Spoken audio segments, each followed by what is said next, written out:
प्रतियोगी परीक्षा की तैयारी करने वाले छात्रों के लिए भूगोल की तैयारी बड़ी दुखदायी होती है।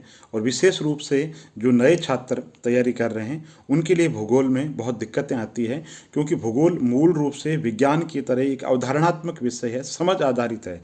इसमें रटने के लिए जगह नहीं है। किसी भी विषय को आप समझ करके अगर क्वेश्चन सॉल्व करने की बात आती है तो भूगोल का नाम उसमें सबसे ऊपर है। भूगोल के लिए लोग पढ़ते रहते हैं, जब रटते रहते हैं, जबकि भूगोल मूलतः चीज़ है मानचित्र। मानचित्र का जो विकास है वही भूगोल है। भूगोल मानचित्र के अलावा कुछ नहीं है, अगर संक्षेप में कहें तो। भूगोल के लिए क्या करना दोस्तों, सबसे पहले एक एटलस जरूरी है, मानचित्र जरूरी है। चाहे आप भारत का भौगोलिक विभाजन करो, चाहे भारत की कृषि करो, चाहे सिंचाई परियोजनाएं करो, चाहे बहुउद्देश्य परियोजनाएं करो, या कोई भी टॉपिक हो, है ना, आप मैप के थ्रू देखना शुरू कीजिए। सबसे पहले विश्व का जो मैप है वो होना चाहिए और एक भारत का मैप होना चाहिए। और राज्य प्रशासनिक सेवा की तैयारी कर रहे हैं आप तो राज्य का मैप होना चाहिए। अब जो चीज़ आपको देखनी है बिल्कुल मैप के अंदर देखो, ठीक है, कि कौन सा सबसे पहले भूगोल के लिए ज़रूरी है आपको पूरे भारत में राज्यों की और केंद्र शासित प्रदेशों की स्थिति आपको पता होनी चाहिए। सबसे पहले भूगोल के लिए जरूरी है आप अपनी जो शुरुआत करो मूल से शुरुआत करो, सरल से जटिल की ओर बढ़ो।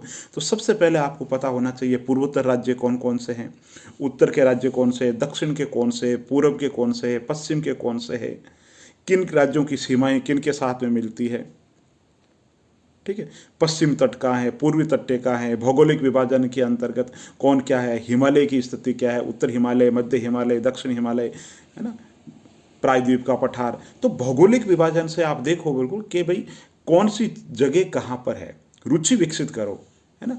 भारत के जो बड़े बड़े शहर है वो मैप के अंदर देखो कहाँ पर है। ये कि ये बात विश्व के मैप की बात करें तो विश्व के मैप के अंदर देखो कि कौन से देश, पूरी दुनिया के जितने भी देश है आपको पता होना चाहिए कहाँ पर लोकेटेड है। जब आपको इन चीज़ों की मूल चीज़ों की जानकारी हो जाएगी उसके बाद में फिर गहराई के अंदर जाओ आप। तो सबसे पहले मानचित्र का अध्ययन करना बहुत ज़रूरी है। और भूगोल को रटो मत, हर टॉपिक को, चाहे बहुउद्देश्य परियोजनाएं हो, चाहे जलवायु प्रदेश हो, मिट्टियाँ हो, कोई भी टॉपिक हो, चाहे भारत का, राजस्थान का, विश्व का, जो भी टॉपिक करना है, आप तो यूँ समझ लीजिए भारत में लौह इस्पात उद्योग करना है तो भी मानचित्र के अंदर देखो कि साहब सबसे पहले कहाँ पे है साहब, कि साहब कुल्टी पश्चिम बंगाल के अंदर है, इसको हो गया, टिस्को हो गया, जो भी इंस्टीट्यूट है, ठीक है, जो भी जगह है तो कहाँ पे है उनको देखो भी, इस्पात के अंदर जो है वो कहाँ पर है। तो जो कुछ भी पढ़ना, मिट्टी देखनी है तो उसके अंदर मैप में देखो लाल मिट्टी कहाँ पे, काली मिट्टी कहाँ पे, पीली मिट्टी कहाँ पे। बहुउद्देश्य परियोजनाएं देखनी है तो बहुउद्देश्य परियोजनाओं को भी मैप के अंदर देखो। आदत डालो, बड़ी रुचि हो जाएगी आपको और बाद में आपको भूगोल है बोरिंग सब्जेक्ट नहीं लगेगा। आपकी इतनी रुचि विकसित हो जाएगी, आपको नींद से उठाकर भी पूछेंगे कि ये देश कहाँ पर है, ये जगह कहाँ पे है। आप रहने वाले राजस्थान के हो लेकिन आप इस स्थिति के अंदर पहुँच जाओगे कि उत्तर प्रदेश के भी एक एक ज़िले के बारे में आप बता सकते हो कि साहब ये लगभग यहाँ पड़ेगा। तो कहने का मतलब है भूगोल बहुत ही अच्छा विषय है और रुचि का विषय है। अगर आप रुचि के साथ में पढ़ोगे तो आपके क्वेश्चन गलत बिल्कुल नहीं होंगे, और अगर रटने के लिए बैठ गए तो नहीं होंगे, क्योंकि आप रट के कुछ और जाओगे। वो पूछ लेंगे निम्न राज्य की सीमा किससे नहीं लगती है, तो भूगोल के अंदर ऐसा कोई टॉपिक है ही नहीं जो आप रट करके चले जाओ। सारी जो चीज़ें हैं मानचित्रों पे आधारित है, मानचित्रों को समझना है।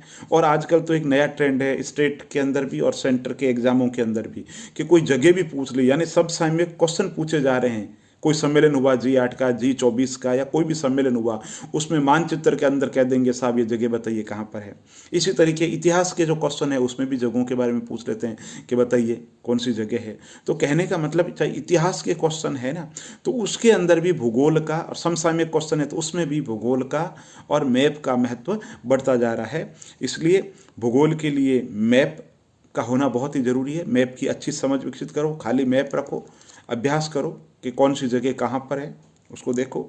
इसके अलावा शुरुआत NCERT से करो, मूलभूत भूगोल की जो समझ है वो NCERT से आपकी डेवलप हो जाएगी। इसके अलावा महेश बर्णवाल सर की पुस्तक है, माजिद हुसैन सर की पुस्तक है, और भी बहुत सारी स्तरीय पुस्तकें हैं। सिविल सर्विसेज क्रॉनिकल का विशेषांक है, भारत का भूगोल, विश्व भूगोल पे बहुत ही अच्छा विशेषांक है, और भी बहुत सारी बुक्स हैं, आप टॉपर हैं, आपके जो मित्र हैं उनसे पूछ सकते हैं, मैं किसी एक किताब विशेष का पक्ष नहीं लूँगा। तो कहने का सार सिर्फ इतना है कि भूगोल को हृदयंगम कर लीजिए और रट कर के नहीं, मानचित्रों के थ्रू कीजिए, बड़ा आनंद आएगा। आप अधिक से अधिक क्वेश्चन सॉल्व करने की स्थिति के अंदर पहुंच जाओगे। दोस्तों, मैं ऐसी सीरीज शुरू कर रहा हूं जिसमें भूगोल की तैयारी, संविधान की तैयारी, अर्थव्यवस्था की तैयारी पे आपसे कुछ अपने अनुभव साझा करूं। और मैं हर वीडियो के डिस्क्रिप्शन में भी कभी कभी कुछ लिख देता हूं, तो आप उस डिस्क्रिप्शन को भी देखते रहें। डिस्क्रिप्शन में आपको बहुत सारी चीज़ें मिल सकती है। और बताइए कैसा लग रहा है वीडियो, लाइक कीजिए, सब्सक्राइब कीजिए और बहुत बहुत आभार।